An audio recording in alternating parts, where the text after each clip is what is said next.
우리 하나님 말씀 구약과 신약 사이, 여러분들 구약과 신약 사이에 무엇이 있습니까? 어떤 말씀이죠?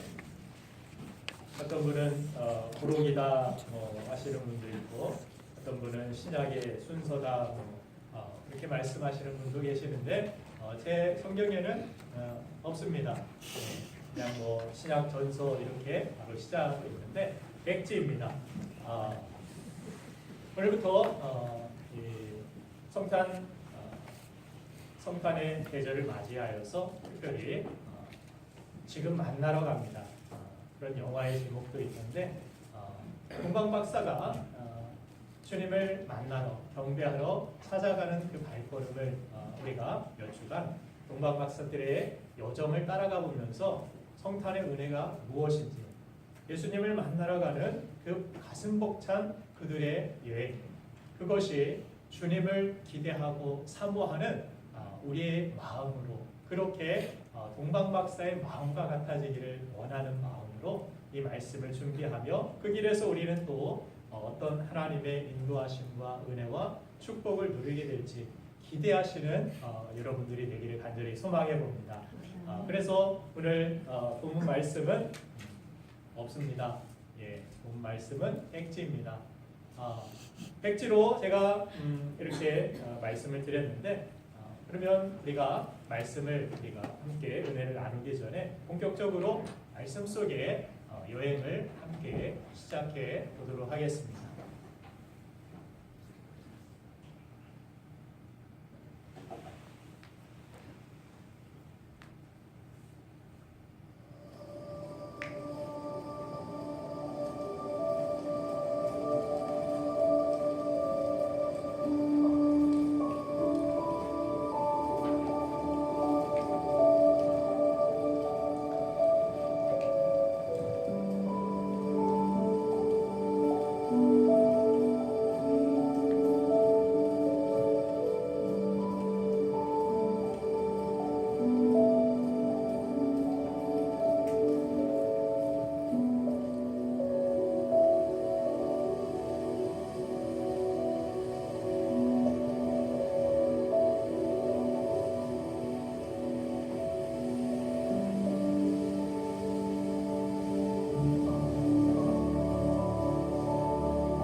동방 박사의 발자취를 따라가기 전에 우리가 먼저 확인해야 할 중요한 사실이 있는데 바로 오늘의 말씀과 같이 구약과 신약의 사이입니다.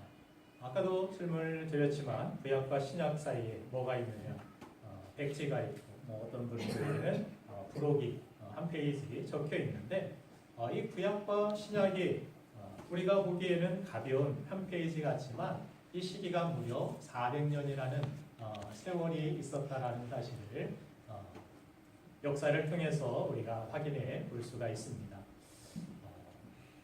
구약 성경의 맨 마지막 부분은 이렇게 끝나고 있습니다. 말라기 4장 5절 6절을 보면 보라 여호와의 크고 두려운 날이 이르기 전에 내가 선지자 엘리야를 너에게 보내리니 그가 아버지의 마음을 자녀에게로 돌이키게 하고 자녀들의 마음을 그들의 아버지에게로 돌이키게 하리라. 돌이키지 아니하면 두렵건대 내가 와서 저주로 그 땅을 칠까 하노라 하시니라. 자, 엘리야 같은 그러한 선지자를 보내겠다 이렇게 말씀하시죠. 그래서 이 엘리야 같은 선지자가 성경에 누구라고 기록되어 있습니까? 예수님께서 마태복음 11장 14절에서 침례 요한임을 그렇게 말씀하고 계십니다. 같이 한번 읽겠습니다. 시작. 만일 너희가 즐겨 받을때 우리랑 엘리야가 곧 살아나리라. 자, 예수님께서 엘리야 같은 그러한 선지자가 바로 침례 요한과 같이 광야에서 많은 사람들에게 예수 그리스도의 그 사랑을, 그 은혜를 선포하는 그러한 모습으로 엘리야 같은 그러한 옷을 입고 엘리야 같은 그러한 음식을 가지고 엘리야 같은 그러한 모습으로 광야에 서서 외치는 자의 소리와 같이 엘리야가 그렇게 이랬듯이 침례 요한이 선포했던 것을 이야기합니다. 그래서 예수님께서 오시는 그때 바로 이렇게 외치는 자의 소리가 있을 것이고 바로 예수님은 진정한 하나님의 복음, 하나님의 말씀으로 이 땅에 오심을 이야기하는 것입니다. 그리고 신약의 맨 처음을 마태복음 1장 1절 말씀에서 우리는 보게 되는데 마태복음 1장 1절을 같이 읽겠습니다. 시작. 아브라함과 다윗의 자손 예수 그리스도의 계보라. 아멘. 하나님께서 400년 전에 이미 말라기의 선지자를 통하여서 이스라엘 백성들에게 이렇게 내가 복음을 보내겠다, 너에게 빛을 보내겠다 이런 계시들을 하나님께서 허락하여 주시고 400년이 흐른 후에 이제 메시아의 계보, 예수 그리스도의 세계가 이렇게 펼쳐졌다라고 신약은 시작하고 있음을 보게 됩니다. 이 사이가 신구약 중간기가 무려 400년이라는 세월인데 오랜 기간 아닙니까? 이 400년 동안 이스라엘에게 아무 말씀도 주시지 않고 선지자도 보내시지 아니하시고 그들에게 뿐만이 아니라 모든 인류에게는 아마도 빛을 잃어버린 것 같은 답답하고 암울하고 어두운 시기가 바로 이 신구약 중간 역사라고 이야기할 수 있는 것입니다. 하나님께서는 그런 동방 박사들에게 한 별을 보게 하시고 별을 따라서 그 빛을 따라서 아기 예수께 경배하게 만드는 그러한 하나님께서 그들에게 빛을 비로소 그 어둠 속에서 비춰주시는 모습이 동방 박사의 순례 유정의 출발이었음을 우리는 기억하게 됩니다. 정진규 시인이라는 시인이 별이라는 그러한 시를 썼는데 그 내용을 보면은 이렇습니다. 별들의 바탕은 어둠이 마땅하다.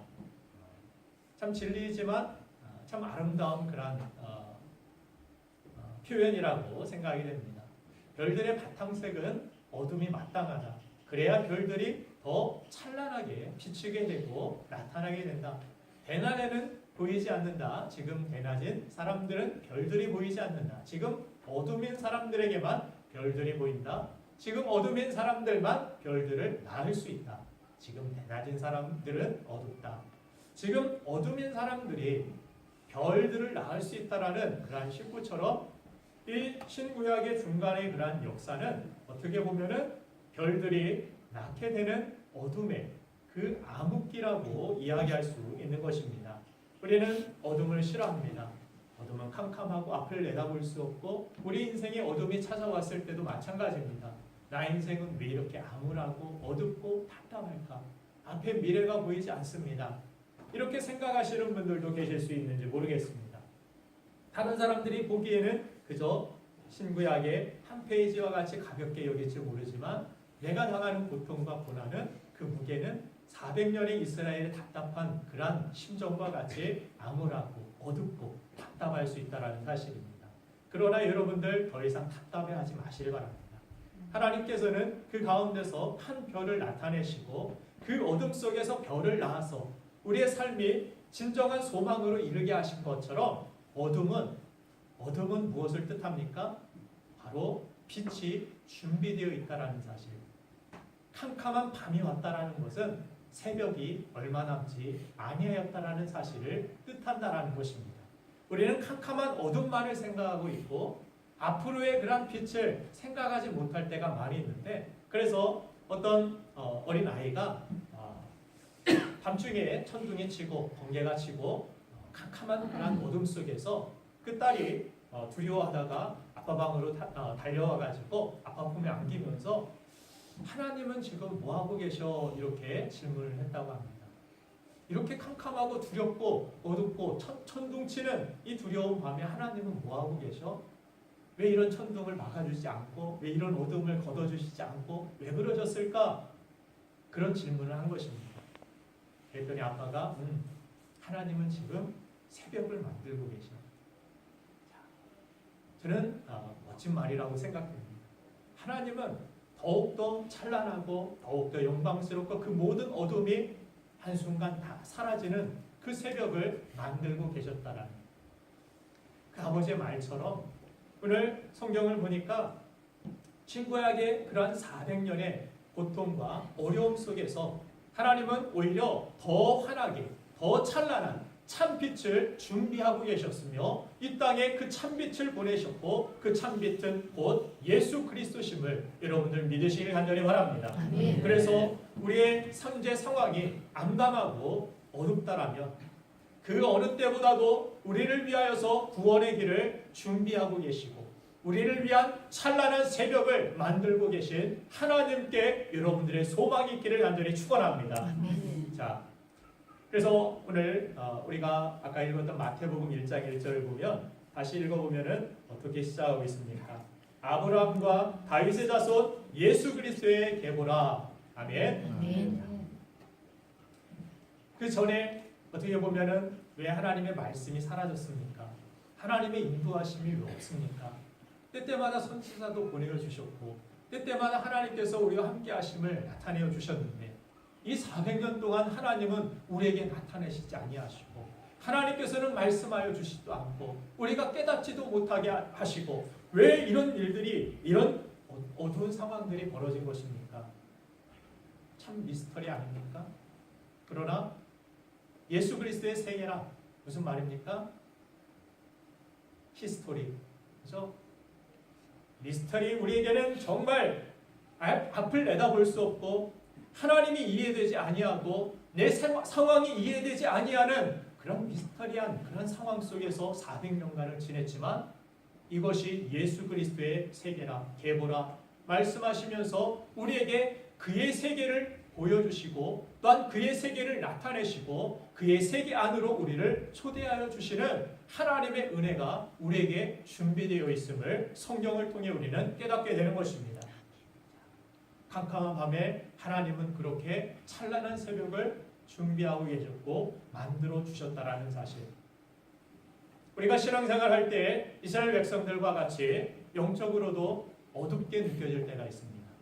그렇죠? 영적으로 항상 건강하고 싱싱하고 밝으면 더할 나위 없겠는데 우리의 연약함 때문에 우리는 자주 세상을 바라보기도 하고 사람을 바라보기도 하고 내 자신의 연약함 때문에 내 스스로 무너질 때가 종종 많이 있습니다. 그런 가운데서 하나님 앞에 예배해도 하나님을 찾을 수가 없고 앞을 보아도 뒤를 보아도 하나님을 만날 수가 없어서 답답한 그러한 심정 가운데 처해 있는 사람들도 있습니다. 어떤 성도는 내가 올해까지 내가 하나님을 만나지 못하면은 내 신앙이 어떻게 될지 모르겠습니다. 내 기간을 정해놓은 그러한 사람들도 있는데 하나님을 만나지 못해서 답답한 그러한 심정 이해가 됩니다. 내가 이렇게 오랫동안 신앙생활을 하는데 내가 교회에 오는데 주님을 만나지 못하고 내가 뭐하러 왔지? 내가 뭐하러 신앙생활을 하지? 이유를 모르고 땅 파는 사람이 가장 정말 지겹고 힘든 그런 일 아닙니까? 그렇죠? 내가 땅을 파는데 내가 지금 땅을 파고 돌을 쌓는데 이 돌을 쌓고 벽돌을 쌓아가지고 내가 아름다운 성전을 지금 만들고 있는 중이야. 의미가 있다라면 내가 아무리 힘든 일을 하고 아무리 어려운 돌을 쌓고 여러 가지 수고를 한다 할지라도 그 의미 때문에 나는 오히려 기쁘고 감사함이 넘칠 것입니다. 그러나 내가 왜 돌을 쌓지? 내가 왜 땅을 파지? 모르고 땅 파고 모르고 벽돌을 쌓는다라면 그만큼 지루하고 힘든 일도 아마 없을 것입니다. 여러분들 그런 신앙생활을 경험했다라면 오늘 동방박사 같은 그러한 마음이 여러분들에 있기를 원합니다. 어떤 마음? 바로 별을 기다리고 기다리는 마음. 별을 기다리는 사모함이 여러분들에게 생겨나게 되기를 간절히 바랍니다. 우리 마태복음 2장 1절 2절 말씀을 보면은 동방박사가 등장하는 그러한 모습을 우리가 성경을 통해 확인하는데 같이 한번 읽어보도록 하겠습니다. 시작. 헤롯 때 예수께서 유대 베들레헴에서 나시매 동방으로부터 박사들이 예루살렘에 이르러 가되 유대인의 왕으로 나시니가 어디 계시냐? 우리가 동방에서 그의 별을 보고 그에게 경배하러 왔다 하니. 아까도 우리가 영상에서 보았듯이 눈이 오고 사망을 지나고 그 가운데서는 도적대들도 있을 수 있고 여러 가지 강의 위협들과 여러 가지 환경들의 열악함들이 많이 있었을 것입니다. 그럼에도 불구하고 그들이 계속해서 그 별을 따라 나아갔던 이유는 무엇입니까? 그들은 그 별의 가치를 알았고 또한 그 삶 가운데서 그 별이 나타나기를 기대하고 사모하여 그런 상황 속에서 별이 나타났을 때 이 별을 놓칠 수 없었기 때문에 힘들어도 어려워도 그 상황들을 이겨내면서 그 별을 쫓아 아기 예수께 경배하러 나아갔던 것입니다. 아무리 힘들고 어려워도 우리가 예배하고 아무리 힘들고 어려워도 우리가 사명의 길을 십자가의 길을 따라갈 수 있는 그런 우리가 되기를 원한다면 이 동방박사와 같은 그런 마음 이런 마음들이 우리에게 준비됨이 있어야 된다는 것입니다. 무엇입니까? 동방박사들은 날마다 별을 관측하고 세상을 내다보고 또한 이 별들을 통하여서 세상을 흐름들을 읽었던 그런 점성술사들이라 이런 이야기들을 많이 합니다. 어떤 사람들은 이들이 페르시아에서 특별히 이스라엘 백성 중에서 그 시대에 나아가서 복음에 영향력을 끼쳤던 사람이 성경에 기록되고 있는데 누굽니까? 다니엘과 세 친구들입니다. 다니엘과 세 친구들은 항상 동쪽에 문을 열어놓고서 예루살렘 성전을 향하여서 날마다 하루 3번씩 기도하고 이 일 때문에 목숨이 사라질 뻔한 목숨의 위급함을 느꼈던 그런 상황마저도 경험했던 사람이 바로 다니엘과 세 친구들이었습니다. 항상 그곳을 바라보고 어떤 죽음의 위협이 와도 왕의 위협이 와도 왕의 명령이 떨어져도 어떻게 됐든 이 시간을 지키고 그렇게 하나님 앞에 기도하였던 다니엘과 세 친구들의 그런 모습들 그들로부터 아마도 페르시아 지역의 복음의 영향력 왕도 하나님을 경배하고 하나님께 영광을 돌렸던 일들이 있었기 때문에 이때부터 이 이후로 많은 사람들에게 하나님에 대한 또 장차 메시아가 이 땅에 오셔서 이스라엘을 구원하실 것이고 하나님의 백성들에게 또한 예수 그리스도를 통하여 하나님의 백성으로 삼으신다라는 그런 메시지를 듣게 되었으리라 그런 추측을 해봅니다.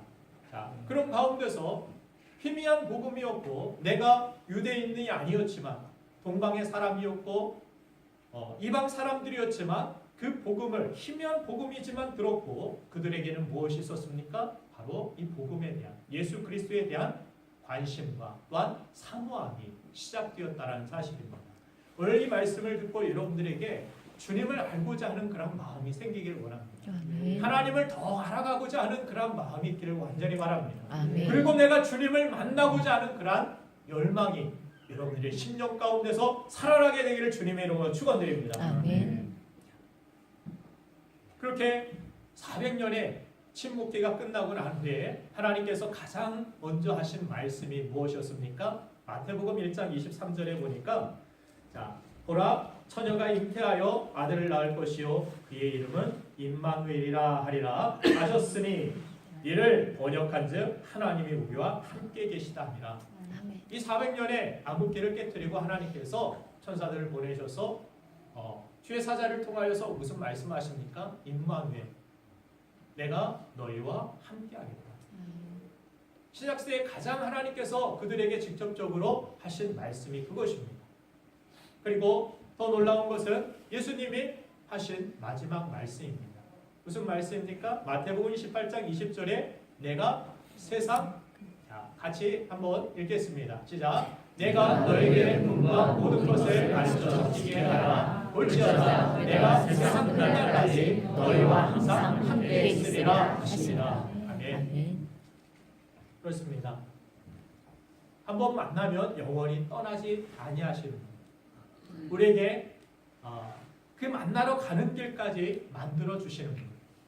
그리고 지금도 우리와 함께 하셔서 우리를 떠나지도 아니하시고 우리를 위하여 중보하고 계시며 우리를 위하여서 또한 모든 길들을 예비하시고 이끌어 주시는 우리의 별과 같이 어둠 속에서 우리의 길을 인도하시는 그 주님을 만나시고 그 주님을 따라가는 저와 여러분들이 되기를 주님의 이름으로 축원드립니다. 자, 이스라엘 백성들이 그렇게 핍박과 로마의 압제 가운데서 처해 있을 때 하나님이 뭘 하고 계셨는가? 실제적으로 보면은 다니엘과 세 친구들이 노예로 팔려간 것이 그냥 우연이었고 그들의 삶 가운데서 그런 어려움을 당하는 것이 하나님은 그냥 넉넉고 바라보셨으리라 생각이 되지만 하나님께서는 그들을 통하여서 이 동방 박사들까지도 경배하게 만드시고 이방인들까지도 구원케 하시는 하나님의 섭리, 그들도 예배하게 되는 그러한 날이 오는 것을 하나님께서는 또한 준비하고 계셨으며 또 이스라엘 백성들이 그런 암흑기 가운데서 주님이 오심을 그 어려운 상황 속에서 더 사모함이 그들 마음속에 생기게 하셨고 또한 로마는 특별히 무엇을 했습니까? 길을 만들었죠. 길을 닦는 일들을 가장 중요하게 여겼고 그들은 할 수만 있으면 길을 로마로부터 모든 길이 로마로 통하도록 만들도록 길을 닦아 놓았습니다.